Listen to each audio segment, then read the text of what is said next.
Hello, everyone. Welcome back to your daily English podcast. I am your host, Lisa. Today, we are focusing on the most powerful tool you have for learning English, your own mind. The topic is believing in yourself. We know that great language learners are not just good at grammar, they are good at being mentally strong. This inner strength, this self belief, is what keeps you going when the learning becomes difficult. Our expert Paul is here to explain why this mental preparation is more important than any grammar book. Welcome back, Paul. Thank you, Lisa, and a huge hello to all the strong, dedicated learners. If you don't believe in yourself, you will always find a reason to quit. We need to eliminate the biggest enemy of self-belief, the comparison trap. What is the comparison trap, Paul? It is when you look at another learner, maybe a student who speaks faster or a native speaker, and you say, I'm not as good as them, I'm slow. This is a trap because you are comparing your chapter 1, where you are now, to their chapter 10, where they finished the book. That is a great analogy. So, self belief starts with stopping the comparison. Yes, the first act of self-belief is declaring, my journey is mine alone. I celebrate my progress, not their speed. We will break down this journey into 5 simple, repeatable rules to make you mentally unbeatable. The first rule is about collecting proof that you are successful. We call this the progress journal. We need to document our victories, no matter how small they are. Your brain is good at remembering mistakes. We need to fight this. The progress journal is your proof that you are winning. You must keep a simple physical notebook or a note file on your phone just for your English victories. We're introducing the 7-day review rule. At the end of every week, you must read the entries from the last 7 days. This simple review process will recharge your self-belief for the next week. What should you write down? Be specific. Example 1.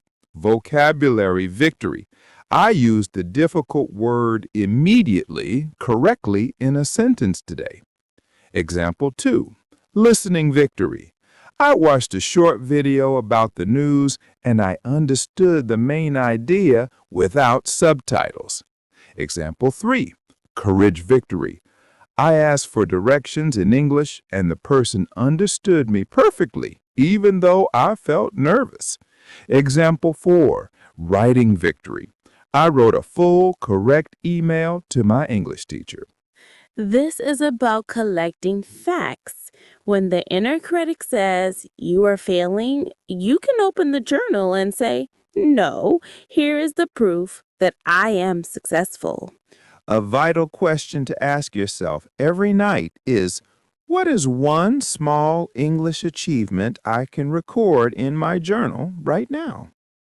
Our second rule is about accepting the chaos of learning, the imperfection guarantee.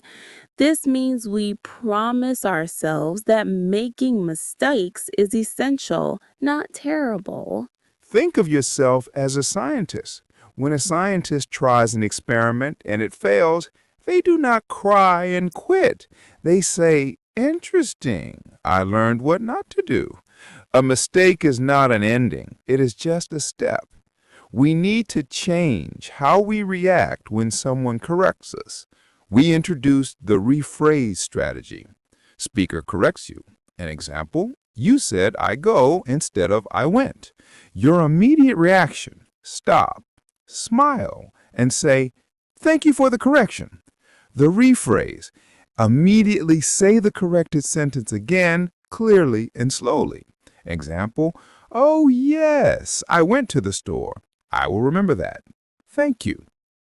Why is the rephrase strategy so powerful for self-belief, Paul? Because you take the mistake, change it into a lesson, and immediately show the listener and your brain that you can do it correctly. This turns a moment of embarrassment into a moment of strength. You control the feeling. The mantra to repeat is my job is to communicate, not to be perfect. The essential question for this rule is, did my idea come across clearly? If yes, the mission was successful, regardless of the grammar. The third rule is crucial for daily motivation, the tiny step challenge. Self belief is built on a foundation of many small victories, not one huge effort. A beginner learner should never aim for a goal that is too far away. Set a goal that is so small and easy that you are 100% sure you will achieve it. This consistency teaches your brain that you are reliable. We are introducing the concept of goal review and celebration. The tiny goal. I will listen to just 3 minutes of an English song today. The action. You listen to the song. The review and celebration. You pause the song, raise your arms, and say, Victory! I did it! Even if you say it in your own language, the feeling is what matters. This physical celebration reinforces the success in your body and mind. This turns learning into a little game you always win. What are some examples of tiny steps? I will learn one new noun, name of a thing, today. I will watch a 30-second English commercial. I will write a thank you note in English. I will only speak English to my pet for 5 minutes. The rule is success must be guaranteed. Say to yourself, I achieve my small goals every single day. Our fourth rule moves outside of our own head. Our environment, the people and places around us, can hurt or help our self belief. We call this the environment rule. This rule is simple. You must seek out support and reduce negativity.